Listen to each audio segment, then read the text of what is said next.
Desert to Serendib. Scheherazade, the mesmerizing Arabian Nights narrator, would have made it her 1002nd story if she had known the progeny of a distinguished Arabian tribe, amazingly deep-rooted in the legendary island of Serendib, which is vividly depicted in her story of Sinbad. According to stories passed down through the generation, the family tree of Zeyans, said to be an offshoot of the nomadic Zahran tribe of Saudi Arabia, of the Al-Baha province, which is in the close proximity of Mecca. The Zahran tribe is regarded to be of the very few original inhabitants of the Arabian Peninsula. The legendary Abdullah bin Zahran was said to be the patriarch of this tribe. The Zeyans were among the handful of enterprising, seafaring Arabs deviated from their nomadic lifestyle and expanded eastwards in 9th century in search of trade in lateen or triangular sail ships. Establishing lucrative trading posts wherever they moved was a practice introduced by the discreet Arab traders of that epoch. Contrary to their associates who settled down in Ramantapuram, Tirunelveli, and Madurai of South India, Zeyans settled down in Thanjavur. Factors such as the prevailing political stability, ongoing bustling trade in the South Indian sector, and its strategic positioning in the region overlooking the Bay of Bengal and the sea routes stretching towards Far East would have induced them to fall in love with the city of temples, favored by Chola dynasty who ruled Thanjavur from 9th to 11th century. The innovative Zeyans moved from their customary spice trade into a lucrative option of sapphires, rubies, and shanks, which had a greater demand then. Their long-standing, unblemished reputation as honest tradesmen and profound gemologists, coupled with magnanimity, had cleared the obstacles in equating the Nayakar household, who was suffering from acute xenophobia. One of the Zeyans was a reputed Unani Hakim, traditional medical practitioner who earned wider acclaim for extending unremunerated therapeutic offering to the unwell of the vicinity in his leisure, which knew no limits of caste or creed. For generations, the close-knit family cluster of Zeyans, said to be living in the close proximity of the present Dabirkalam, road of Thanjavur. Villas dotted the extensive mango belt of this opulent neighborhood was then said to be the hotbed of the cream of Thanjavur. Though engrossed in trades they preferred, Arab traders and sailors failed dislodging their captivated minds from the fabled land of gems known as Serendib, situated in the other side of the narrow sea lane that separated India and Serendib, now known as Sri Lanka.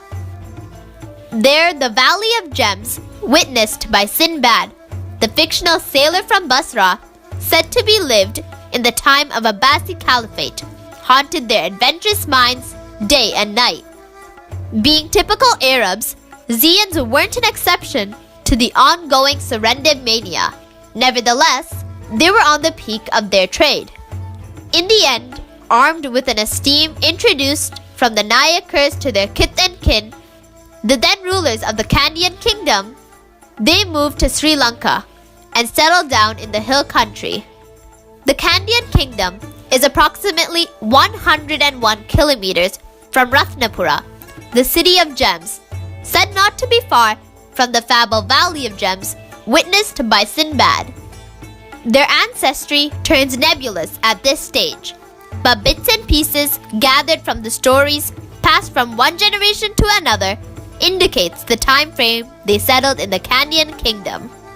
Could be the end part of the reign of King Sri Vijaya Rajasingha, or the first pace of the reign of King Kirti Sri Rajasingha. This was a turbulent period where the European powers, armed with gunpowder, were itching to force the proud Kandyan kingdom on its knees. The high degree of royal patronage bestowed on Zeyans hoisted them into many heights.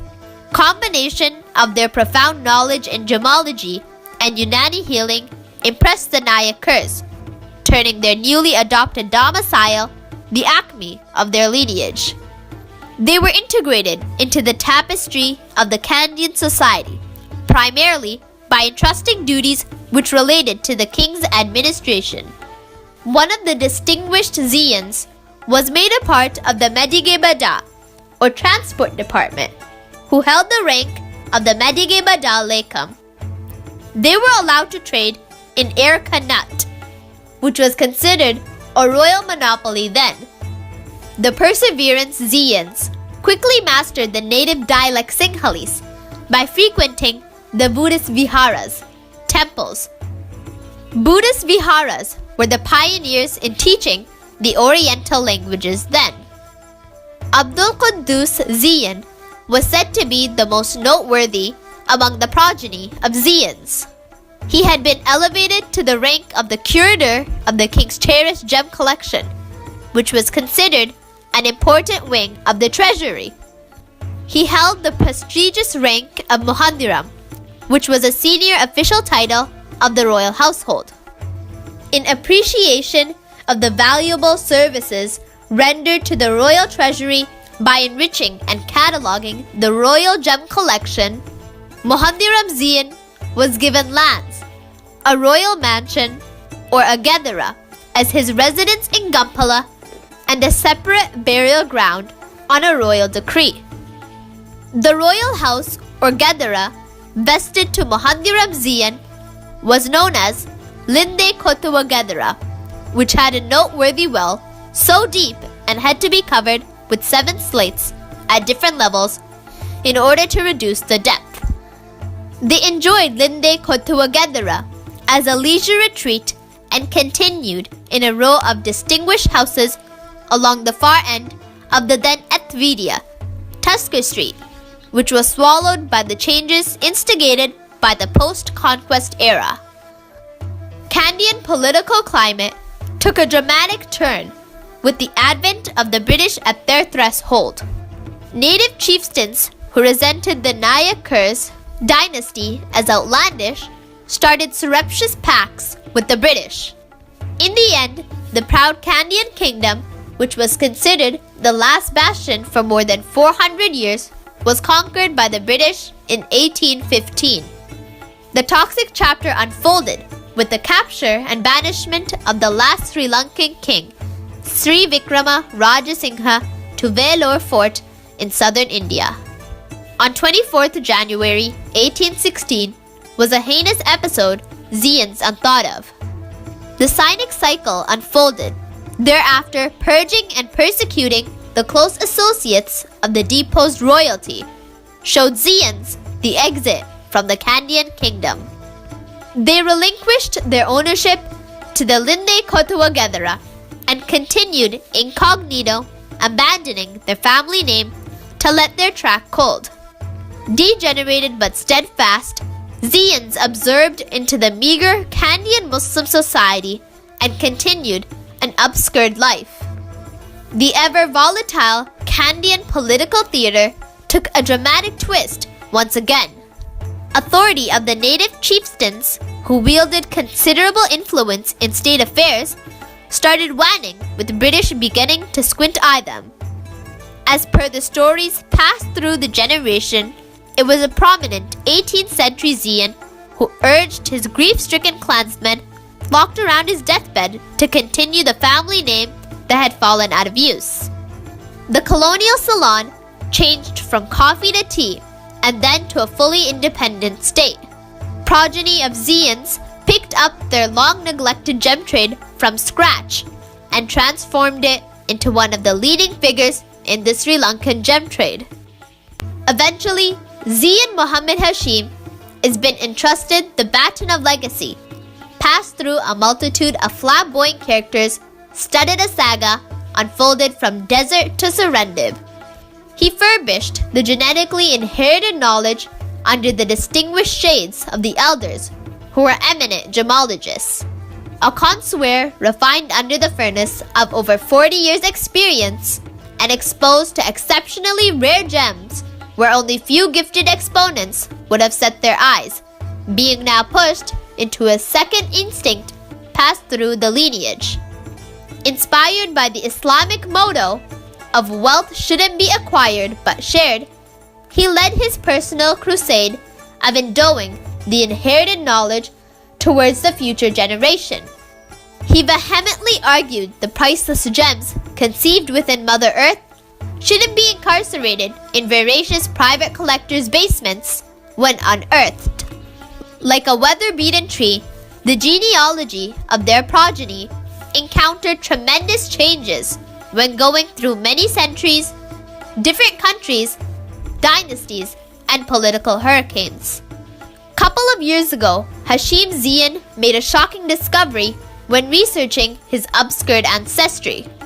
His surname, buried by the Kandyan progeny, has surfaced misspelt when unearthed as Zeyan, and had continued since then up to the 21st century.